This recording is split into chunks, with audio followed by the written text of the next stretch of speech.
निम्रा की शादी रिहान के साथ होने वाली होती है। शादी से पहले अलीजा उसे पार्लर ले जाती है। वहीं अलीजा दयम को फोन करके कहती है कि जल्दी से पार्लर पहुंचो। दयम जैसे ही पार्लर पहुंचता है, निम्रा उससे कहती है कि वे दोनों भागकर कोर्ट मैरिज कर लेते हैं। दयम तुरंत निम्रा को अपनी गाड़ी में बिठाकर कोर्ट की तरफ जाने लगा है। उधर शादी में सब लोग निम्रा का इंतजार कर रहे होते हैं। तभी हमजा की अलीजा को कॉल आती है और वह पूछता है कि निम्रा कहाँ है।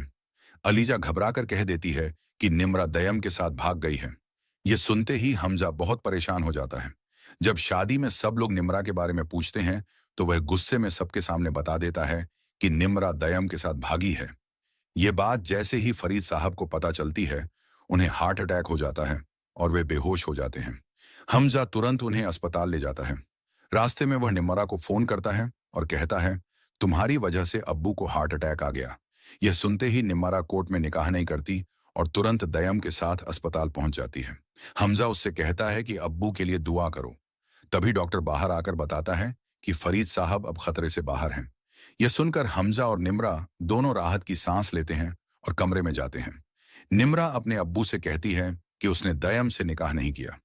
उसी वक्त अलीजा वहां आती है और हमजा को अरमीन की वीडियो दिखाती है, जिसमें अरमीन एक आदमी को पैसे देकर कंपनी में आग लगाने के लिए उकसाती हुई दिखती है।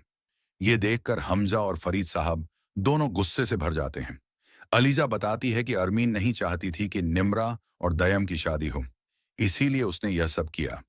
फरीद साहब गुस्से में कहते हैं कि वह अरमीन को जेल भिजवाएंगे और साथ ही वे खुद निम्रा और दयम की शादी करवाएंगे। यह सुनकर दोनों बहुत खुश होते हैं। जब सब लोग घर लौटते हैं तो वहां पहले से पुलिस मौजूद होती है।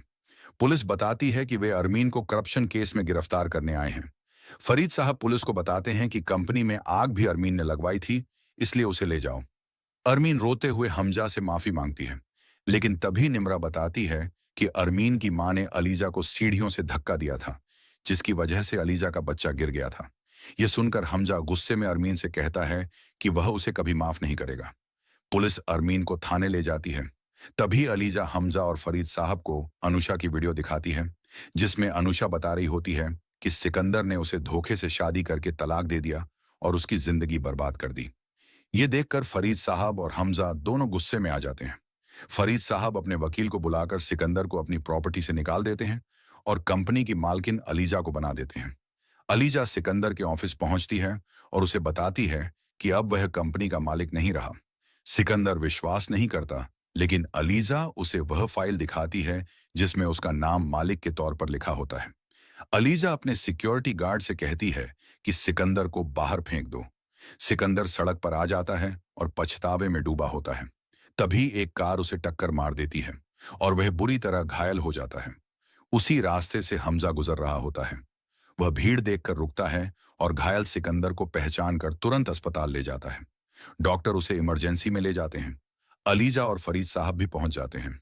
थोड़ी देर बाद डॉक्टर बताते हैं कि सिकंदर के आखिरी पल चल रहे हैं।